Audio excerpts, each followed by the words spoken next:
Bonjour, hi. Welcome back to another episode of CanadaOne. I'm your host, Matthew, and today we've got a lot of interesting news to go over, most importantly being the recent rail strikes by Canadian National and Canadian Pacific Kansas City.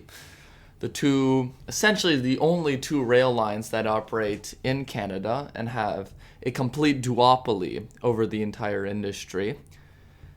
Over the recent past few weeks, Teamster Union and the two rail lines have been getting into some big arguments about increasing pay and wanting better working conditions, etc., etc. So their roughly 10,000 workers have announced that they were going on strike, and we're going to get into all of that.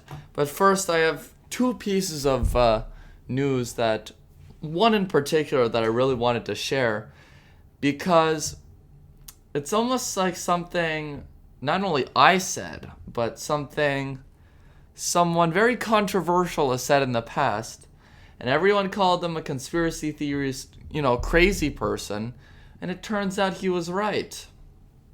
So I'm going to read the article, and you tell me what you think. Here's the headline. This is from ABC News.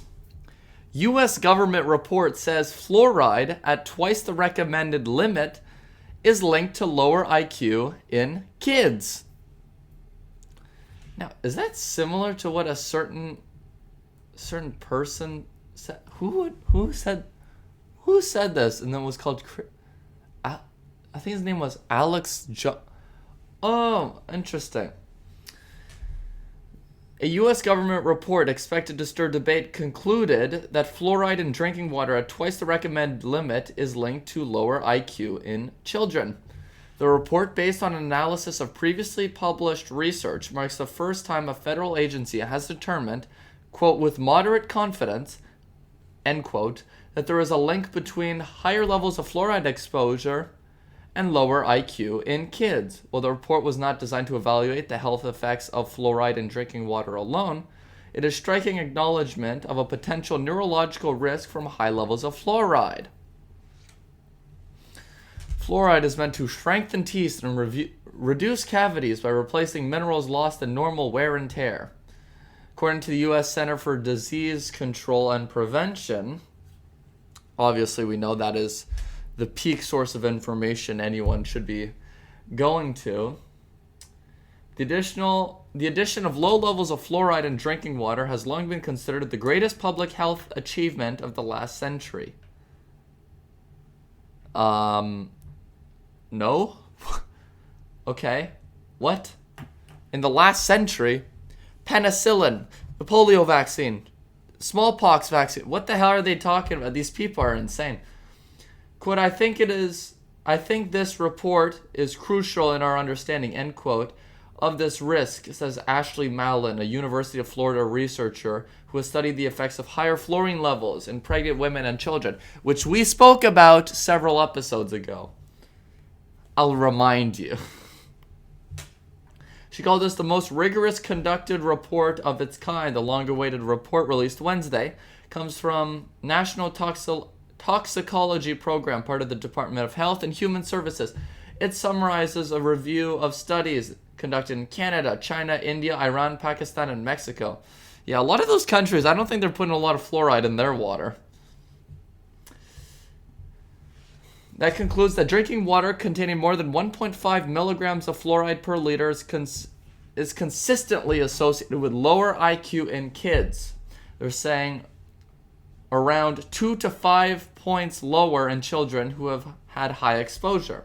In 2015, federal health officials have recommended the fluoridization of level of 0.7 milligrams per liter of water for 5 decades before the recommended upper range was 1.2. The WHO has set a safe limit for fluoride in drinking water for 1.5. Okay? The WHO, they helped us through the COVID crisis, didn't they? The biggest health crisis on the planet. And get ready for monkeypox. Are you ready? All the black people are having sex with each other. Sorry, let me re-say that. All the black men are having sex with each other in Africa after fucking literal monkeys, and now everyone's getting this monkeypox. Don't call it, that's real. It's sexually transmitted. How does it go from monkey to human? You got some freaky queer moes in Africa. Instead of getting a job, they're having sex with monkeys. Maybe they are drinking too much fluoride. I don't know. These people do have low IQ en masse. And I don't mean just Africa. I mean a lot of the, non-Western countries. The report said that about 0.6% of the U.S. population, about 1.9 million people, are on water systems with naturally occurring fluoride levels of 1.5 milligrams or higher. Naturally occurring. They're just like dumping. They're dumping in fluoride. The 324-page report did not reach a conclusion about the risk of lower levels of fluoride, saying more studies is needed. It also did not answer what high levels of fluoride might do to adults. Yes, because the kids are literally becoming retarded with your chemicals. No, the adults are fine. Let's give it to adults. They can... Yeah, maybe they'll be able to tolerate more, but... Alright, then it goes into the history. I don't really care. But more and more studies have increasingly pointed to a different problem, suggesting a link between higher levels of fluoride and brain development. Researchers wondered about the impact on developing fetuses and very young children who might ingest water with baby formulas. Studies in animals showed that fluoride could impact neurochemistry, cell function, and brain regions responsible for learning, memory, executive function, and behavior. Now I want someone to show me the maps in America where the highest levels of fluoride are. I have feelings there's going to be some interesting associations we can find. Some interesting patterns we can notice. So yes, everybody, the government, the big, the great people, brought to you by the FDA and the World Health Organization, we bring you Oxycontin. It is not addictive. We bring you fluoride. It won't lower your kid's IQ. It won't make your kids retarded. That's a promise we can't make. But maybe on a good note, RFK Jr. is supposed to be announcing his resignation and then endorsing Trump, I believe. And Trump is expected to make him part of the cabinet. What's seemingly interesting is he's probably going to get either EPA, FDA, or what I think would be the funniest would be CIA. Put the man in charge of the CIA who that organization murdered his entire family, but whatever. I think he would be a good pick for the FDA or EPA because that's what he's been not only the most vocal about, but seems to have the most interest in. Anyways, so the government's poisoning you. And you think that the government's are the good people? Yes, you should be worried about climate change, as the government literally is putting chemicals that are meant to help your teeth when all you have to do to not get cavities is don't eat fucking sugar. It's very simple. Don't eat sugar. And your teeth won't evaporate. Why is it that the Romans had the best teeth ever? They didn't have toothbrushes or fluoride in their water. Oh, these guys are so dumb. They're poisoning themselves with lead. Yeah? Do you think we're not poisoning ourselves with lead? Every generation for almost the entire history of humanity has been poisoning its population with one thing or another. If it wasn't lead, it's arsenic. If it wasn't arsenic, it was asbestos. If it wasn't that, it was a billion other things. Sulfur, sulfite. Now we've gotten to microplastics. Microplastics. And again, we've spoken about this before. Microplastics are not only becoming extremely prevalent in humans and in the foods we eat and in the things we drink and in the water sources everywhere, and our oceans are being actively polluted. And this is the type of environmental regulations, I guess I would support. I don't want to hear about CO2 anymore. I'm literally the most woke person here. I'm literally the most environmentally conscious person here. Okay, we love the environment, And I don't want to see the oceans getting filled with plastic, because this should be our top concern. If you want to talk about climate change, I want you to shut the fuck up about CO2 and start yapping to me about microplastics, because then you'll pique my interest a lot more. I don't want to hear we're going to run out of plastics one day. Though we'll innovate ourselves out of that. We got at least 50 years. So I don't give a shit. Probably more like 100 years plus technology. We'll probably have oil forever, And by the way, it's renewable. No, I'm not. I haven't done the research. I don't know about that. But what is very concerning to me is the fact that we have now found microplastics in human brains. Previously, we had found microplastics in fetuses. We had found microplastics in essentially every organ of the body. We found it in our skin. There was some report that said we were eating about a credit card's worth of plastic every week, which is just yummy. This is why all my cards are metal. But, so talking about this environmental regulation, why can't we say, okay, well, why can't we invest in more recycling programs? Why can't we pressure corporations to make more recyclable friendly, products? Back in the 1960s, they didn't have plastics en masse, or the 1950s or whatever. They didn't have plastic en masse. That didn't appear till later. Everything would be made out of glass. Everything would be made out of ceramics. Things like metal. Why do we need plastic bottles when we have cans? Right? Cans are made of aluminum. Aluminum is, I believe, the most recyclable material on the planet and is the most recycled on the planet. If we can do that for all metals, we can do that for glass. Why can't we recycle more glass?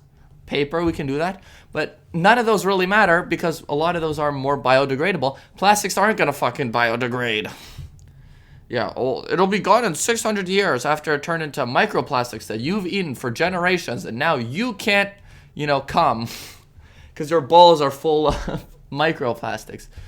And that's a real concern. Taint sizes can be probably associated with microplastics, alongside with the decrease in testosterone can also be linked with microplastics in our bodies. But you talk about environmental regulations. Let's get more plastic recycling. Let's maybe not have literal massive floating islands in the middle of the ocean that are just garbage and plastics. And by the way, it's not us that are doing it, okay? And it's not America that's doing it. It's not Europe. It's China. It's India. It's all that Southeast Asia region, all right? And a lot of Africa too, because these developing countries, they don't care about the environment. Have you ever seen the rivers that are in India? These places are truly disgusting. And by the way, these are the people we're bringing in here, and that's what we'll talk about a little bit later. But you see all these horrendously dirty rivers, and it's like, I guess we're the problem, huh? But yes, I agree. We need to stop buying shit and being reliant on these cheap countries. Because, we've been offshoring jobs for several decades now. We've been sending them all to China, to India, because we can make it cheaper. And now the argument is that, well, if we make it in Canada, it'll be way too expensive and nobody wants to work. If you pay a livable wage, people will want to work. And then the brand name, Made in Canada, is significant enough that people are willing to pay a premium. Not everything has to and it's not like shit right now is cheap, right? Nike makes all their shit in Bangladesh and it's still $100 for a shirt. You think they're paying the 5-year-old who makes your shirt even $5? No. So don't give me that bullshit excuse that prices are going to massively rise. It's not true. At least it won't be a massive price rise. I could foresee some slight price rises, but it's like if Nike made all their shit in Canada, the only reason that prices would go up was to protect their bottom line. They would still be able to be profitable making a $100 shirt in Canada, paying someone $30 an hour. I don't think that would be an issue. But anyways, if you want to talk about environmental regulations, talk to me about shit that actually matters and that we have visible proof that it's acting negatively on us. I don't want to hear about this fictitious gas, carbon dioxide. Carbon dioxide isn't real. Have you ever seen air before? No, you haven't, because it's fake. I'm kidding. We all know CO2 is real, but it's not going to cause a climate crisis. Anyways, let's read this microplastics thing. Scientists have found microplastics in brain tissue. Their discovery, detailed in a new paper, is the latest in a litany of studies finding tiny plastic particles no larger than a grain of sand in virtually every part of the human body. A new study unearthed microplastics in the liver, kidneys, and brains of human cadavers. Okay, so they're just mucking up dead people. All right, chill. With brain tissue containing up to 20 times more plastic than other organs. Oh, God. More concerning, the brains of people who suffer from dementia contained significantly more plastic than the brains of healthy people. The findings, which are still undergoing peer review, were shared by the National Institute of Health. That's not good, because we have an epidemic of dementia, and it's only getting worse. And guess who's here to fix it? It's going to be Big Pharma with billions of dollars in profits they're going to make off of Alzheimer's drugs, which I don't think are actually going to work that well. We don't have to trust Big Pharma and, the FDA for everything. Yeah, sure, there are some, you should get vaccinated against measles. All right? The COVID vaccine, But maybe I was lied about that. I don't know. I didn't do the... It's pretty alarming, said the lead researcher. There's much more plastic in our brains than I ever would have imagined or been comfortable with. Microplastics have discovered nearly everywhere, from the bottom of the Mediterranean Sea to the clouds above Mount Fuji, as well as in the food we eat, the water we drink, and the air we breathe. In people, microplastics have been found in lungs, placentas, testicles, and bone marrows, among other organs, as well as in blood, urine, semen, and breast milk. No! Homelander, stop! I hope someone got that reference. Scientists are still investigating the potential impact of microplastics, which have been shown to damage human cells. Troublingly, the new study found more plastics in brain samples gathered in 2024 than in samples gathered in 2016. The 2024 samples were 0.5% plastic by weight. You can draw a line increasing over time, says the lead researcher. It's consistent with what you're seeing in the environment. So stop focusing on CO2 and destroying our coal plants. Yeah, it's maybe not the best. Okay? Maybe coal power isn't the best. Yeah, thank you, geniuses at the, libtard school for retards. Thank you for that. Oh, but we can have nuclear. Yeah, how are you guys against coal and then also against nuclear? All right? I don't want to hear any more about wind power, which takes, literally a trillion tons of cement to build, and then doesn't even work half the time. And then where are you getting all the materials for the blades and the motors? All right? These things aren't environmentally friendly. All right? Nuclear power is. So maybe we should start bringing back production locally, so we don't have to rely on foreign countries that are all poor and that are massive polluters. And I mean in terms of physical pollution, not bullshit gases in the sky. Maybe we should be a little bit more harsh on those countries, a little bit more protectionist. Maybe we should be a little bit more isolationist and be self-reliant, making our own clothes, making our own food, making all our own tech. We're supposed to be a first world country. We can't make shit. At least America makes shit. What do we have? A few EV factories that we paid for. The government paid for. Wasn't even businesses that want to come here. Businesses don't even want to come here and work with us. We have to pay them to come here. And speaking of having a more isolationist policy, which I support, bring back the national policy that John A. MacDonald introduced, We're going to fix this country. And I want national policy without the immigration. Speaking of making things locally, the rail strikes are raging on in Canada. The rail strikes, which have been, these people have been in talks for several months now, after their last collective agreement ended in 2023. So they've been trying to negotiate for, 8 months now. They're saying we can't get anywhere. They're arguing in bad faith. And the companies are also saying, you guys are arguing in bad faith. You guys, you guys suck. No, you guys suck.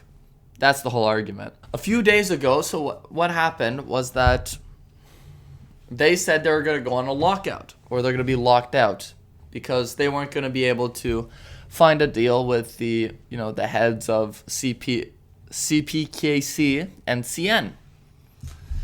Lockout is generally what happens when the companies lock out the employees, kind of as a strategy to get them to either sign an agreement or bring them back to work for maybe not exactly what they were arguing for. The Canadian government sees this and realizes, hey, $1 billion a day in goods are transported by these rail companies. 32,000 daily commuters rely on these train companies. We can't let you mofos go on strike. That ain't happening. They already know we're on a verge of a recession. And they're like, yeah, let's not let these guys go on strike. So 16 hours after the lockout was announced, the government steps in and recommends a binding arbitration, which essentially means they're going to bring in an independent third party. It's going to come in, review the two sides, and give a deal that I believe would be a compromise for both sides. That's what it is. And and then both of them have to, it's legally binding, so they both have to agree with it. They can't modify it, they can't negotiate with it, they just have to go with it. So that's what the government says. And with that news, 16 hours after the lockout began, it was done. The saga was done. Most people would be returning to work on Friday, which would be today at the time of recording. And now this binding arbitration is pending. It's waiting for the Canadian Industrial Relations Board to approve it and to get things going. But what interests me is I want to go back in time and see, at least in recent histories, what these companies have been doing with relations to their employees. In 2012, there was a large protest. What happened? The government steps in and introduces back to work legislation. All right. 2015, the government threatens to enact back to work legislations, but binding arbitration was able to prevail and a deal was secured. 2018, a 4-year deal was secured after a 16-hour strike of 3,000 CP employees. 1 year later, in 2019, 3,000 workers at CN, Canadian National Railroad, they got a collective agreement. Then in 2022, Canadian Pacific, there was a 60-hour strike, which led to a tentative deal. So these rail companies, I've been negotiating new deals and new contracts with the union and with their employees for over a decade now, and they've been doing this for the hundreds of years they've been operating. And it shows a distinction that these workers are never happy, and the companies are also never happy with having to give up more and more money and more rights to the workers. And I'm not here to shill on, the Teamster people or on the big business people. I'm not here to shill for either side. I think it's important that large corporations pay their fair share, because I don't believe necessarily that large corporations are good. I want small businesses to rule this country. They have for almost forever. It's only been very recently that mega corporations, generally globalist transnational American corporations, have been able to absolutely dominate our economy. And I don't like that. And now here we have two of the largest Canadian corporations that are in existence right now. And they're bargaining for pennies on the dollar with their employees. They're arguing about giving them proper resting periods after working. A maximum of 12-hour shifts for cargo workers is what these people are asking for. Or at least the recommendation. And then after a shift, you need to have 12 hours of rest. Or if you're away, 10 hours of rest. These seems like very, normal arguments. So I'm here to just pass it. And I can see why the government obviously wants to step in again, because they don't want to have an economic crisis or this to kick off a recession, because we cannot have more supply chain issues, especially in the auto industry and a lot of other companies related to technology. We cannot have a supply issue. And I swear to God, if every quarterly earning in Canada from, the next quarter, I swear to God, if they're all talking about supply chain mismatch, I'm going to lose my mind. That is the worst argument I've ever heard. Even like 5 years after COVID is done, now we're talking about this again. That's great, everybody. Very fun. But wait, we're still not done. So Friday, today, the Teamsters just made another announcement that they will be striking at Canadian National with around 6,500 employees. This kind of sounds like a surprise, because with binding arbitration, people were meant to go back to work, but they're like, no, we're not. We're gonna keep pressuring you guys. And now this becomes a debate: are you still allowed to strike? Do you have the right to strike if you're in binding arbitration? One, it hasn't been passed yet. It was just a recommendation. It hasn't been approved yet for the binding arbitration. Two, even if it was, there still is precedent saying that you can still strike. This regarding WestJet, when all their pilots went on strike, even with a binding agreement, which the government stepped in again, they still had the right to strike. Which I think is, I don't really see the point in it, but, I'm not really the expert on this. And the other biggest issue that the government obviously doesn't want to have is inflation. If there are more delays with everything, and if there becomes more of a shortage of everything, prices are going to go back up. And that's not good, because if inflation starts creeping back up, they can't keep dropping interest rates. We've had 2 rate cuts. If inflation returns, they can't keep dropping. And that's terrible for them, because their debt burden, especially their interest payments on the debt, are so high now that it's becoming a real sting in the budget. Also, if interest rates continue to be high, mortgage rates stay high. And the economy is slower. And it's much more likely a recession comes closer than expected. We already see a recession on the horizon. At least I do. The government doesn't want that to happen, and Justin Trudeau's credibility, whatever's left of it, goes down the toilet if inflation starts going back up. So that's where we stand as of today for the rail strikes. I'll see if any new changes happen. But I don't support either side. How about that? How about we break up the rail company into a billion pieces and have small businesses that are passed down from generation to generation? I'm kidding. We love big business. I'm sorry, CP, KC, and CN. I'm so sorry. We love you. Squash those workers. And now more immigration news, everybody.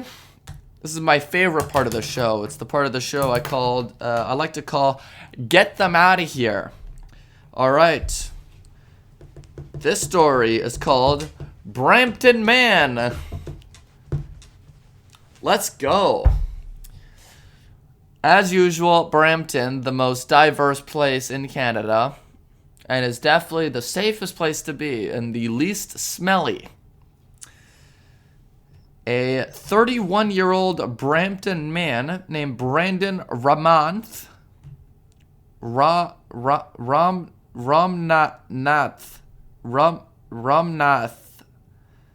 All right, Brandon Ramnath. That's right. I'm gonna appropriate your name because you're in my country now. He sexually assaults a 3-year-old boy in a hospital.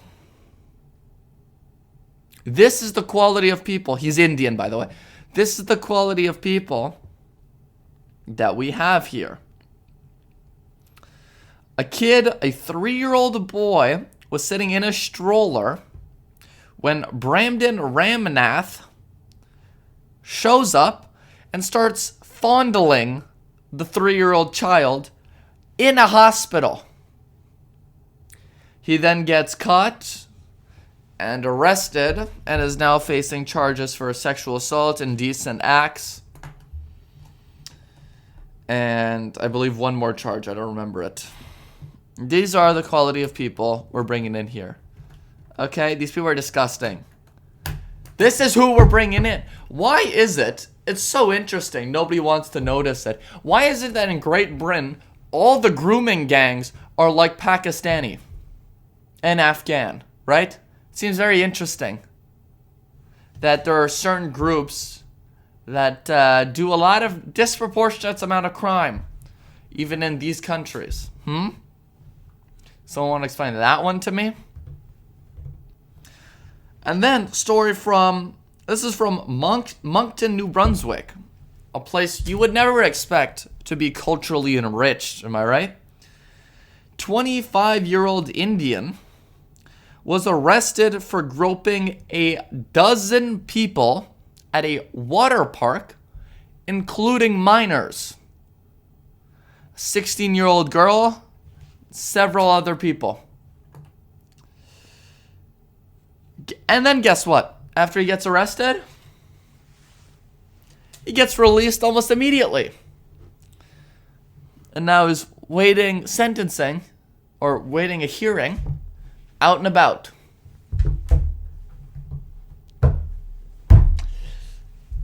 How is this person not deported? Someone explain that one to me? Why are these people getting preferential treatment for doing literally the worst crimes ever? He should not only be deported, he should be tortured and murdered. I want to shoot every migrant who comes through the border. Okay, you gotta come here illegally and legally.